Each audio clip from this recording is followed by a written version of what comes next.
Assalamualaikum warahmatullahi wabarakatuh. Perkenalkan, kita dari kelompok 11 akan membawakan sebuah materi presentasi dengan tema Value for Money Audit. Sebelum kita masuk ke dalam pembahasan atau masuk ke dalam presentasi, izinkan kami memperkenalkan diri terlebih dahulu. Perkenalkan, saya Marcelina Apriliani dengan nomor induk mahasiswa 2020 SEK 50, dan di samping saya juga ada teman saya. Perkenalkan, nama saya Sofia Yeni, NIM 2020 SE 046. Perkenalkan, nama saya Anestari, NIM 2020 SEK 61. Perkenalkan, nama saya Aprilia Intan Permata, NIM 2020 SEK 06. Nah, tanpa berlama-lama langsung saja masuk ke pembahasan yang pertama. Nah, untuk pembahasan kita itu ada beberapa. Yang pertama ada pengertian value for money audit. Lalu ada karakteristik value for money audit. Yang ketiga ada audit ekonomi dan efisiensi. Dan yang terakhir ada audit efektivitas. Kita masuk ke pengertian terlebih dahulu, teman-teman. Nah, untuk yang pertama, pengertian value for money audit. Value for money adalah suatu konsep penilaian kinerja suatu organisasi sektor publik berdasarkan tingkat keberhasilan suatu program kerja mengacu kepada 3 elemen utama, yaitu ada ekonomi, efisiensi, dan efektivitas. Nah, untuk pengertian ekonomi sendiri yaitu pemerolehan input dengan kualitas tertentu dengan harga yang terendah. Lalu, ekonomi terkait dengan sejauh mana organisasi sektor publik dapat meminimalisir input resources yang digunakan, yaitu dengan menghindari pengeluaran yang boros dan tidak efektif. Lalu ada juga pengertian efisiensi, itu pencapaian output yang maksimum dengan input yang terendah untuk mencapai output tertentu. Lalu ada efektivitas juga, yaitu tingkat pencapaian hasil program dengan target yang telah ditetapkan. Nah, di sini juga ada teman-teman lingkup pemeriksaan value for money audit. Itu lebih luas dibanding dengan konvensional audit. Dalam pemeriksaan konvensional, lingkup pemeriksaan hanya sebatas audit terhadap keuangan dan kepatuhan. Sedangkan dalam pendekatan baru ini, selain audit keuangan dan kepatuhan juga perlu audit kinerja atau performance audit. Lalu untuk pembahasan yang kedua itu akan dilanjutkan oleh Mbak Ani. Silakan, Mbak.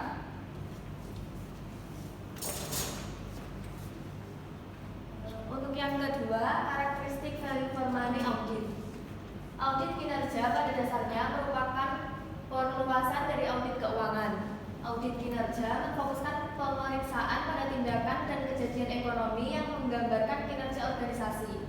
Definisi audit kerja adalah suatu proses sistematis untuk memperoleh dan mengevaluasi bukti secara objektif agar dapat melakukan penilaian secara independen atas keharmonisan dan efisiensi operasi, efektivitas dalam pencapaian hasil yang diinginkan, dan kepatuhan terhadap kebijakan, peraturan, dan hukum yang berlaku, menentukan kesesuaian antara kinerja yang telah dicapai dengan kriteria yang telah ditetapkan sebelumnya, serta mengkomunikasikan hasilnya kepada pihak-pihak pengguna laporan tersebut.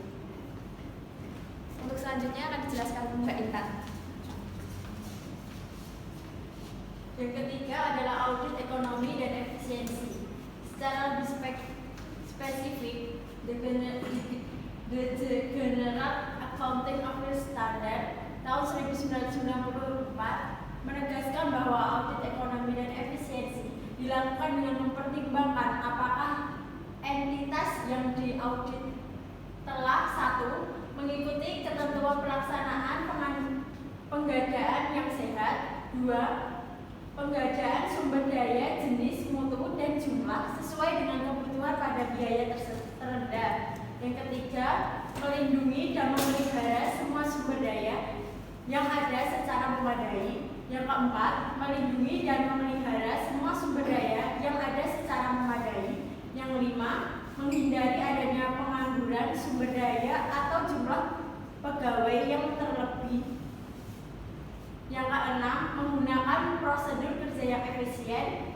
Yang ketujuh, menggunakan sumber daya yaitu staf, peralatan, dan fasilitas yang minimum dalam dengan kuantitas dan kualitas yang tepat. Selanjutnya akan dibacakan oleh Mbak Sol. Selanjutnya adalah audit efektivitas. Nah, tujuan dari pelaksanaan audit efektivitas ini atau audit program adalah berjalan. Nah, ini ada 8. Yang pertama adalah menilai tujuan program baik yang baru maupun yang sudah memadai dan tepat. Yang kedua, menentukan tingkat pencapaian hasil suatu program yang diinginkan. Yang ketiga, menilai efektivitas program dan unsur-unsur program secara terpisah atau sendiri. Yang keempat adalah mengidentifikasi faktor yang menghambat pelaksanaan kinerja yang baik dan memuaskan. Yang kelima, menentukan apakah manajemen telah mempertimbangkan alternatif untuk melaksanakan program yang mungkin dapat memberikan hasil yang lebih baik dan dengan biaya yang lebih rendah. Yang keenam, menentukan apakah program tersebut saling melengkapi, tumpang tindih atau bertentangan dengan program lain yang terkait. Yang ketujuh, mengidentifikasi cara untuk mendapat melaksanakan program tersebut dengan lebih baik lagi. Yang kedelapan, menentukan apakah manajemen telah melaporkan ukuran yang sah dan dapat dipertanggungjawabkan mengenai efektivitas program ini. Nah, value for money audit secara umum mempunyai 3 kategori kegiatan, yaitu by fee, PM work. Pekerjaan ini merupakan sekunder di samping pekerjaan utama yang lebih penting. Pekerjaan ini biasanya kurang terstruktur dibanding dengan kegiatan atau tugas lainnya. Nah, tipe pekerjaan ini biasanya berupaya untuk mencari penghematan dengan jalan melakukan sedikit perubahan dalam praktik kerjanya.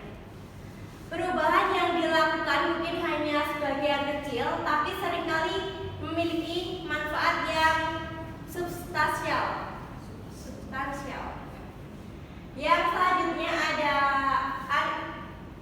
arrangement review. Pekerjaan yang dilakukan untuk menjamin atau memastikan bahwa klien telah melakukan tugas administrasi yang diperlukan untuk mencapai value for money audit. Dan yang ketiga atau yang terakhir adalah performance review. Pekerjaan untuk menilai secara objektif value for money audit yang telah dicapai oleh klien dan membandingkannya dengan kriteria atau perbandingan yang valid.